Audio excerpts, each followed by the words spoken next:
welcome back to part 2 of our conversation with Justin today. So at the end, you mentioned something about delta waves versus alpha and beta, and you also mentioned something about higher IQ and like how some of them off the recording I mentioned that. Yeah, that's right. So I'm just kind of curious about that because that's something like I've been interested in. Like some people say, oh, like if you listen to this while studying, you'll do better because you'll be able to like subconsciously focus more and stuff. So kind of wanted to get your insight on that. Yeah, so we alluded to delta already. Actually, we talked in depth about it. And I'll review some of the other sessions that we do in biotuning. I won't go through all of them. We have quite a few. But mainstream science will recognize usually 5 states.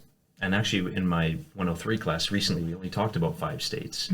So the delta, which you referred to, theta, alpha, beta, gamma. Those are usually the 5 that are recognized. And I'll review those quickly. So theta, we're using it clinically for working in the emotional realm. So the REM sleep, where you're supporting emotional resolution and working through traumas and stuff like that, that's where I'm focusing for theta brainwave entrainment, that area. But all of these different brainwave speeds triple in function. So they have an everyday function, a meditative function, and a healing. So for theta, for example, we talked about the emotional resolution. But you can also listen to these binaural beats and put yourself in a theta brainwave state to optimize creativity, right? It just depends on your intention and your full body mudra or your positioning.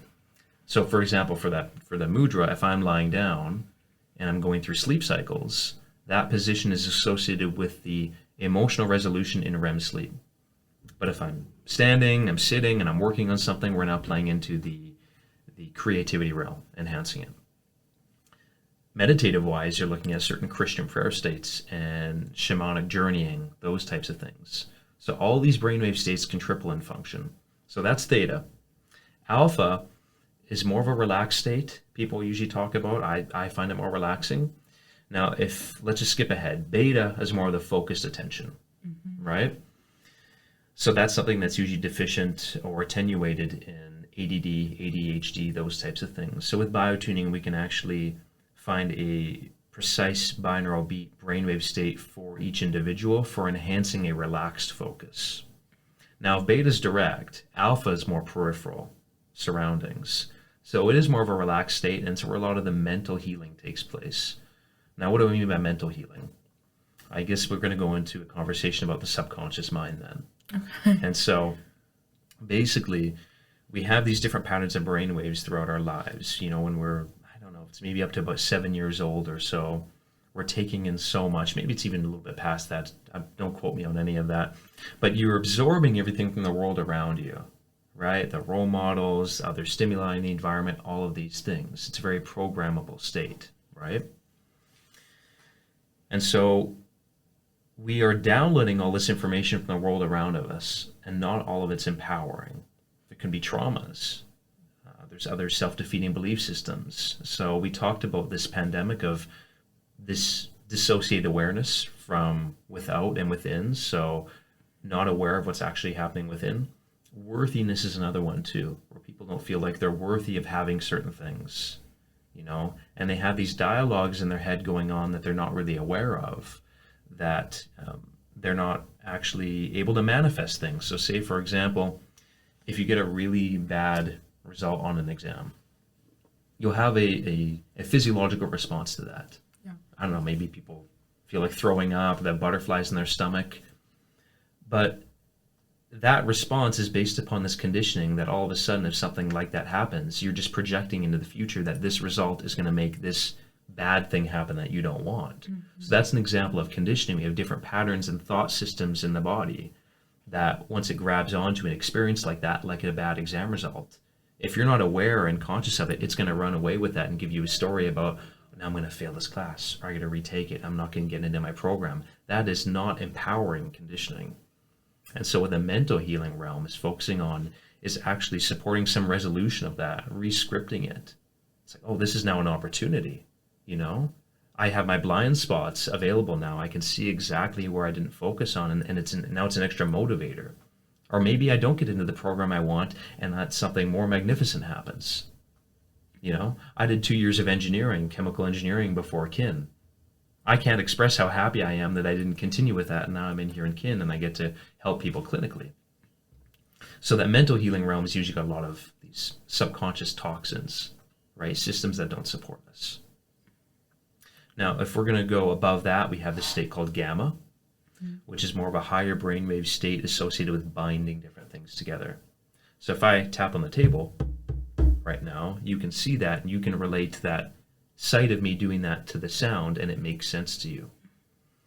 Severe deficiencies in autism, for example, you'll have some kids banging their head against a wall to get a steady rhythm because that type of binding of the sight and the sound of that, it doesn't happen for them. It's all over the place. It just sounds like they're getting bombarded with different stimuli. It's also associated with resetting the whole cortex surface of the brain too. And then the last one so actually those are the main 5: delta, theta, alpha, beta, gamma. Those are 5 that are talked about conventionally and recognized. With biotuning, we work with 21. We work with 21 different brainwave states. And so when people are coming in, usually it's to have some sort of a healing resolution, to work on something for fixing, so to speak. But with these certain brainwave states, we can access things like enhancing the learning and the memory. Now, I've talked about this for a little while with clients here or there, and I guess now that I'm putting it officially out for U of A students, now they're going to know. I've studied to theta alpha, binaural beats for brainwave states, and what it allows me to do is whatever I'm studying, it gets downloaded into my deep mind, into my memory, and I can easily call upon it. So we can enhance the learning and memory, and this is something that's freely available for anyone. So hence the education of why I'm doing this. Beta alpha, so we alluded to that before about the high IQ. So a lot of high IQ prodigy children have this higher activity in this beta alpha between the direct beta and the peripheral alpha.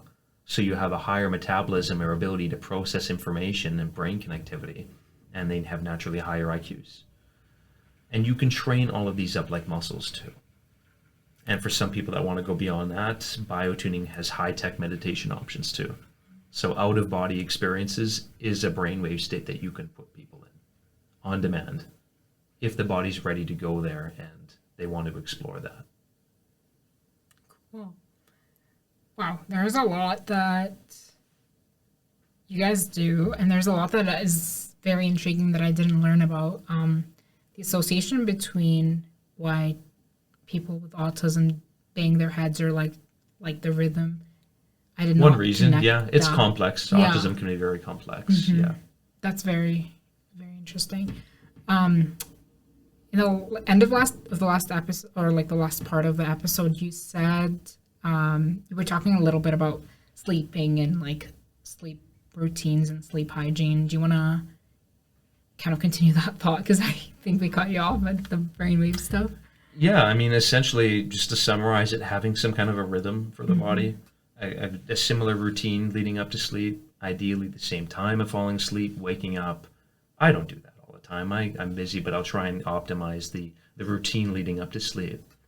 Turning out lights, use blue blocking glasses for my screens, read a book, like an actual real book on paper, right? So that's another thing. And then trying to optimize it by removing stimuli like caffeine, alcohol, exercise couple few hours before time. Caffeine's got a longer half-life, so maybe a little further back. And then these delta binaural beats to put you into the brain activity behind deep sleep. So now you're optimizing the sleep patterns from the brain level, central command telling everyone below what to do.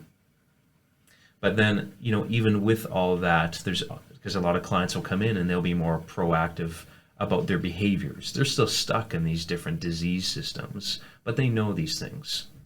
So then what they're coming to me for is to break them out of this chronic stress response, right? Because it's not as easy as a lot of people would like to think about taking a vacation here or there, going for a walk, doing some deep breathing. These things all help, right?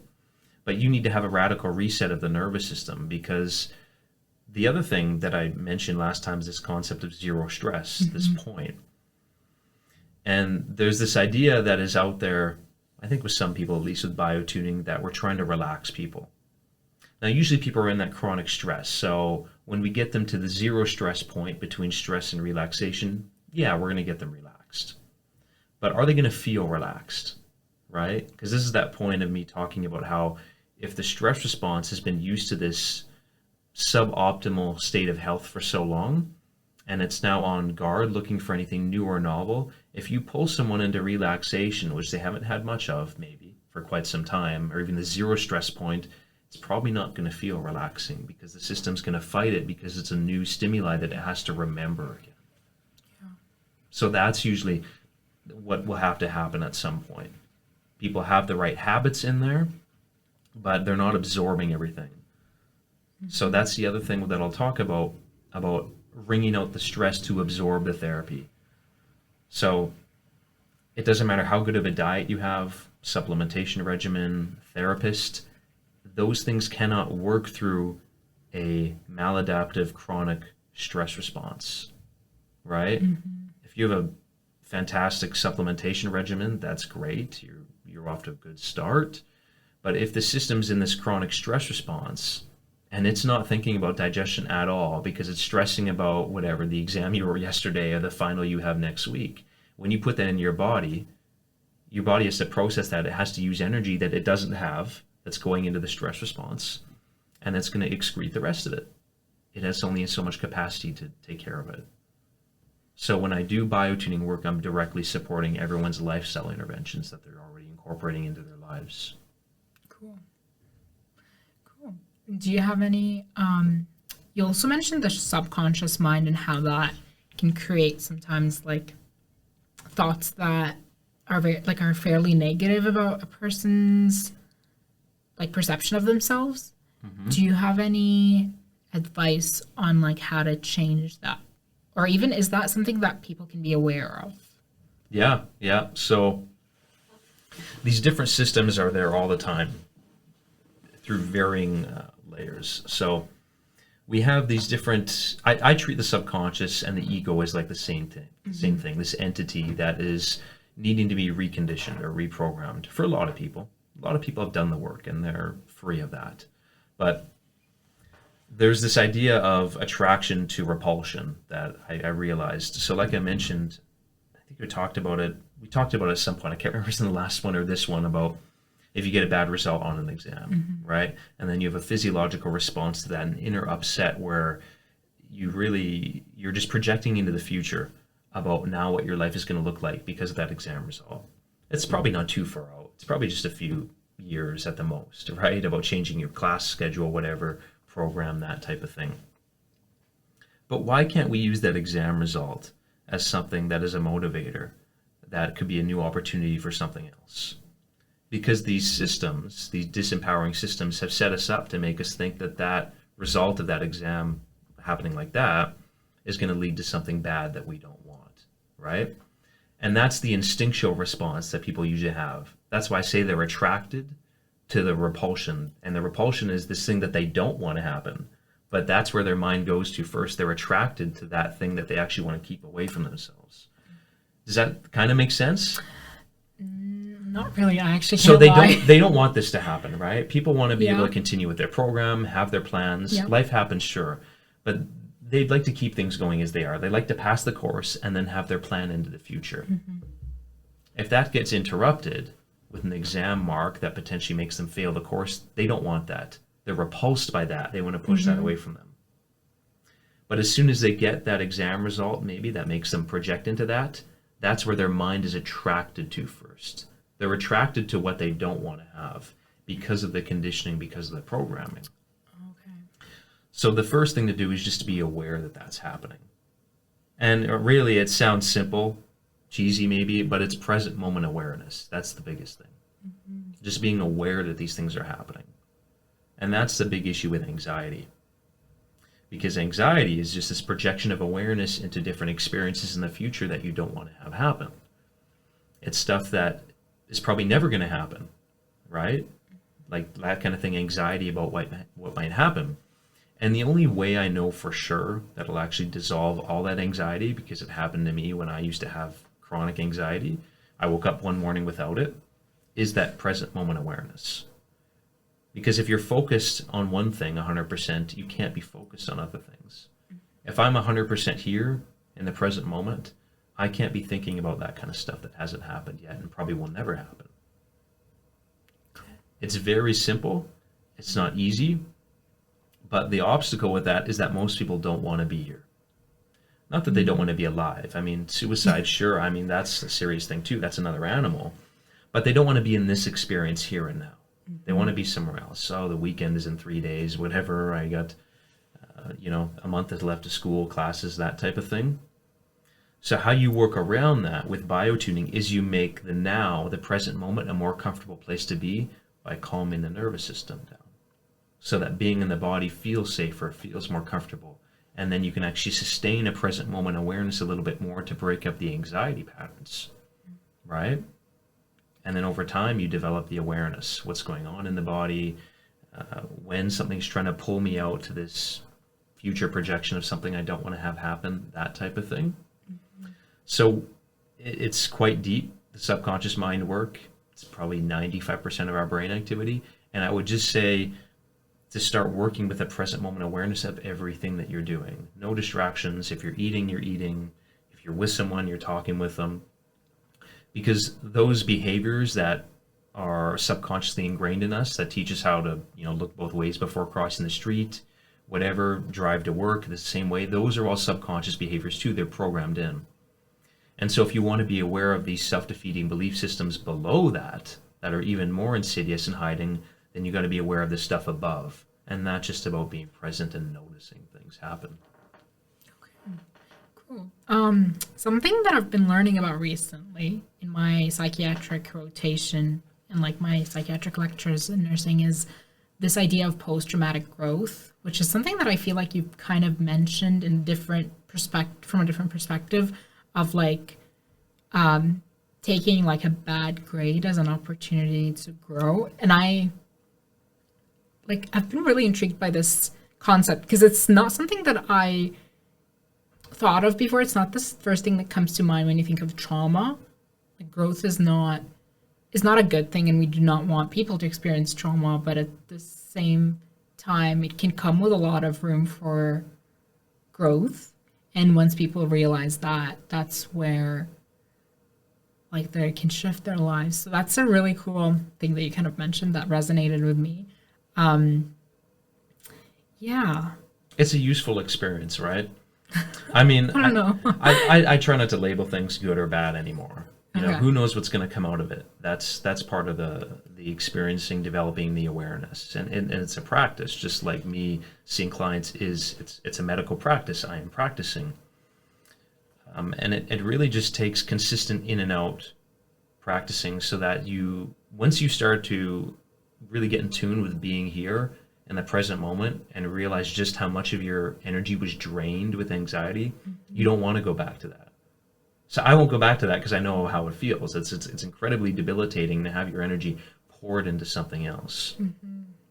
And, if you're talking about any kind of a stressful, traumatizing experience, breaking up these thought patterns, I found that working with the body as a whole and movement are especially helpful too. Mm-hmm. So I love exploring emotion and feeling. And for me, I see emotion as feeling filled with thoughts. So let's say that the brain up here is the thought center. If we stay in our heads, there's always going to be streams of thoughts and information, right? Yeah. And if we have an emotional response and we're always in our head, that response will keep going because we're not going to run out of thoughts. So then how do you process the traumas? How do you process the emotions? You have to move it through the body. You can't leave an experience if you haven't entered it yet. And if you don't bring your whole body into the experience, you can't leave with your whole body. You can't leave it, right? If I said to enter the room right now, you'd look at me like, well, what are you talking about? I'm in the room. You have to leave the room first to enter it. If you want to leave a traumatic experience or any kind of an emotionally charged experience, you have to enter it first. You have to fully feel it with your whole body. You have to step into it. Mm-hmm. And to do that, you have to step out of your head. So movement with kinesiology, for me especially, I find it very invaluable because you get to involve the whole body into that. You move all of your feeling through the body, process it, shake it out, whatever, do what you need to do to step into that to process more of it. Because if you stay in the head, it's always going to feed you a stream of information, and you're never going to get out of it. Now, this goes back to what I said before, that the body is usually not a safe place for people to be anyway. Because for a lot of clients coming in, they have all these chronic conditions. So again, how do you make the body safer? How do you make it a more comfortable place to be? You calm the nervous system down. You get your body to a point of zero stress, which you won't have feedback on unless you're hooked up with the biotuning software and I can see exactly what's happening. Other than that, you have uncertainty. So it depends on how deep of a rabbit hole you want to go down too. Because every moment after this one is uncertain. The only reason it's happening the way we think it is because we all have a collective agreement of what we just expect to be happening next. So we could talk about this later, but this is where manifestation comes in. And this is where it gets very easy. But essentially, coming back to that present moment awareness and then knowing exactly what's going on in your body and being able to be comfortable with uncertainty, those are beyond invaluable to have as assets. Wow. You're very knowledgeable about so many things. It's a passion. I love contemplating these things, and it helps my clients too. I can tell. Yeah, there's a lot that we can also go into about manifestation, but I feel like this is also getting along. It is, yeah. People might have to listen to this a few times to get more of the information out. And I've been developing this over years, so I don't expect everyone to get it all the first go. For sure. And do you have any last ending thoughts that you want to end with, or advice? And I also, you mentioned you want to share some resources that we can include. Yeah, I mean, Dr. Jeffrey Thompson, his YouTube channel, I alluded to Delta last time, that track. There's other stuff there. Feel free to explore it. Go check it out. Subscribe to what he's putting out there. He's also got a website called Scientific Sounds, and I can get you a link for that afterwards, and we can put it in to buy some of these high quality wave soundtracks files that aren't. Some of it's not even on YouTube, so people can explore that, including the long-term learning and memory, downloading things in. That's what I use. So it's something that's well worth checking out, taking a little bit of time to explore that. Yeah. And I'll also include your website if that's okay, just for people who are interested to learn a little bit more about what you do and stuff. Appreciate that. Yeah. Well, thank you for listening to this episode. This was a very, very insightful conversation. I learned a lot, and I still do have a lot of questions. And feel free to share any questions you have in the comment section as well. And perhaps if there's so many questions, we will have another conversation. A Q&A episode? Sure. Yeah. Can do that. I think that's all I have. Do you have any thoughts? I think that's pretty much it. Okay, cool. Well, thanks for listening. Thanks so much for having me. Appreciate it. No, thanks for coming. I appreciate it.